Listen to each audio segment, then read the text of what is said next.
അന്ധവിശ്വാസം മൂത്ത് അയൽവാസിയായ യുവതിയെ വെട്ടിക്കൊലപ്പെടുത്തുക. 6 വർഷത്തിന് ശേഷം കേസിന്റെ വിചാരണ തുടങ്ങാനിരിക്കെ ജാമ്യത്തിലിറങ്ങി ആ സ്ത്രീയുടെ ഭർത്താവിനെയും ഭർത്തൃമാതാവിനെയും വെട്ടിക്കൊല്ലുക. നെന്മാറ പോത്തുണ്ട് ഗ്രാമം കഴിഞ്ഞ ദിവസം കണ്ടത് വർഷങ്ങളായിട്ടും പകയടങ്ങാത്ത ചെന്താമരയെയാണ്. ഇരട്ടക്കൊലയ്ക്ക് ശേഷം ഒളിവിൽ പോയ പ്രതിയെ കണ്ടെത്താൻ പോലീസിനായിട്ടില്ല. വിവിധ സംഘങ്ങളായി തിരിഞ്ഞാണ് പോലീസ് നാടും കാടുമെല്ലാം അരിച്ചുപെറുക്കുന്നത്. നാട്ടുകാരും ഈ തെരച്ചിലിൽ ഒപ്പമുണ്ട്. വനമേഖലയിൽ അന്വേഷണത്തിനായി കടാവർ നായ്ക്കളെയും ഉപയോഗിക്കും. രാത്രിയോടെ പോത്തുണ്ടിയിൽ തന്നെ ചെന്താമരയെ കണ്ടതായ സൂചനകളും പുറത്തു വന്നു. ചെന്താമര ഓടിമറിഞ്ഞെന്ന് ചില കുട്ടികൾ പറഞ്ഞതോടെ വ്യാപക തെരച്ചിലാണ് പോലീസും നാട്ടുകാരും നടത്തുന്നത്. അതേസമയം കൊലക്കേസ് പ്രതി ജാമ്യവ്യവസ്ഥ ലംഘിച്ചതിൽ നെന്മാറ SHOയ്ക്ക് വീഴ്ച പറ്റിയെന്നാണ് പാലക്കാട് ജില്ലാ പോലീസ് മേധാവിയുടെ റിപ്പോർട്ട് കൈമാറിയതിന് പിന്നാലെ SHO M മഹേന്ദ്രസിംഹനെ ഉത്തരമേഖലാ IG സസ്പെൻഡ് ചെയ്തു.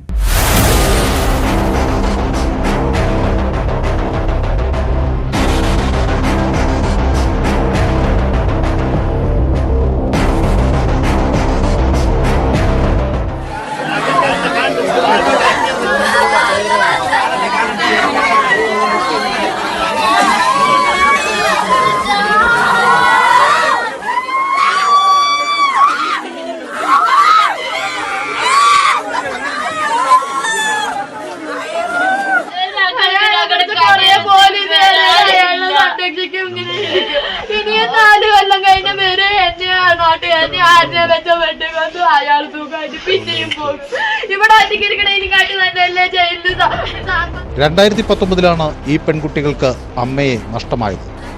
ഇപ്പോൾ ആശ്രയമായിരുന്ന അച്ഛനെയും അച്ചമ്മയെയും അതേ കൊലയാളി ഇല്ലാതാക്കി.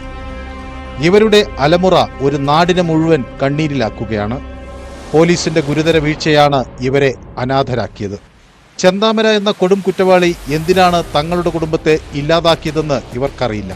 പോലീസ് എന്നായിട്ട് കോണ്ടാക്റ്റും കൂടി ചെയ്തിട്ടുള്ള കംപ്ലൈന്റ് കൊടുത്തിട്ടുണ്ടല്ലോ. എന്താ ചെയ്യുന്നത് ഇനി ആരിനെ ആശ്രയിക്കാതെ കൂടെ അറിയില്ല. ആകെ ഉണ്ടായിരുന്നത് അവന്റെയും കൂടി വിശ്വാസമായിരുന്നു. അതിപ്പം പോയില്ല. പ്രതിയെ പേടിച്ചിട്ടാണോ മോൾ ഇങ്ങോട്ട് വരാത്ത? കുറെ ആയിട്ട് ഇവിടുന്ന് മാറി നിൽക്കുമായിരുന്നു. അയാള് വന്നപ്പോ പിന്നെ ഞാൻ ഇവിടേക്ക് വന്നിട്ടില്ലെങ്കിൽ അയാള് പേടിയായതുകൊണ്ട്. ഇല്ലെങ്കിൽ ഞാൻ ഇന്നലെ വരികയാണെങ്കിൽ ഇങ്ങനെ ആയിട്ടുണ്ടാവില്ല. അച്ഛൻ ഞായറാഴ്ച വരും, തിങ്കളാഴ്ച പോകും. അതുകൊണ്ട് അച്ഛനൊന്നും വൈരാഗ്യം ഉണ്ടായിരുന്നില്ല എന്നൊക്കെ വിചാരിച്ചത്. ഇപ്പൊ എന്താ വൈരാഗ്യം ഉണ്ടായി.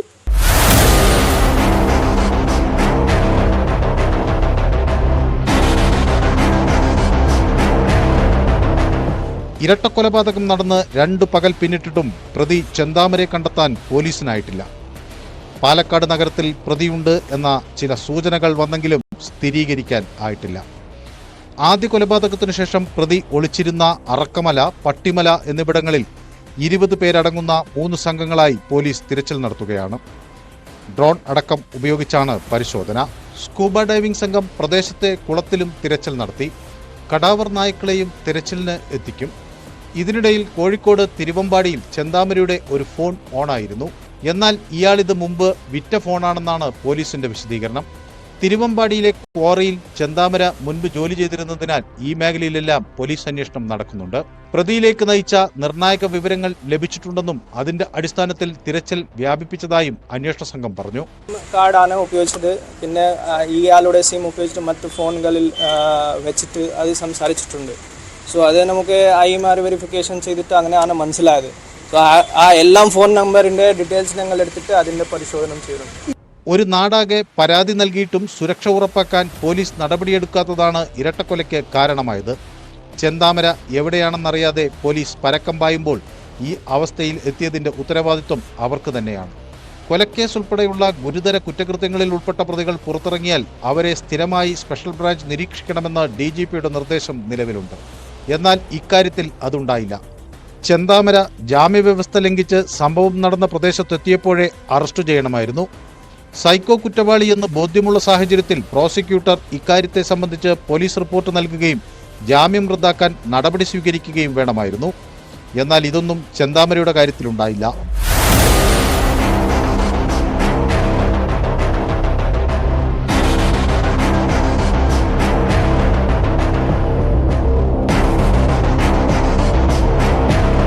സംഭവത്തിൽ നെന്മാറ SHO M മഹേന്ദ്രസിംഹന് പിഴവ് സംഭവിച്ചു എന്നാണ് പാലക്കാട് ജില്ലാ പോലീസ് മേധാവിയുടെ റിപ്പോർട്ട്. ചെന്താമര ജാമ്യവ്യവസ്ഥ ലംഘിച്ചതറിഞ്ഞിട്ടും കോടതിയെ അറിയിച്ചില്ല. നെന്മാറയിൽ കടക്കാൻ വിലക്കുണ്ടായിരുന്നിട്ടും അത് ലംഘിച്ച് 1 മാസം പ്രതി നെന്മാറയിൽ താമസിച്ചുവെന്നും ഇത് കോടതിയെ അറിയിച്ചില്ല എന്നും SP-യുടെ റിപ്പോർട്ടിൽ പറയുന്നു. ADGP മനോജ് എബ്രഹാമിന് റിപ്പോർട്ട് കൈമാറിയതിന് പിന്നാലെയാണ് SHOയെ സസ്പെൻഡ് ചെയ്തത്.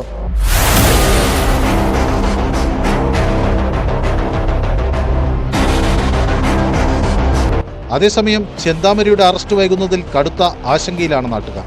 പോലീസാണ് ഇവരെ അനാഥരാക്കിയത്. പോലീസ് വേണ്ട നടപടി എടുത്തിരുന്നെങ്കിൽ ഇത് വരുമായിരുന്നില്ല. അതിന് ഡിപ്പാർട്ട്മെന്റിന്റെ ഭാഗത്തുനിന്ന് ആവശ്യമായ നടപടികൾ ഉണ്ടാവണം. കൊല്ലപ്പെട്ട സുധാകരന്റെയും ലക്ഷ്മിയുടെയും മൃതദേഹം വൻ ജനാവലിയുടെ സാന്നിധ്യത്തിൽ സംസ്കരിച്ചു.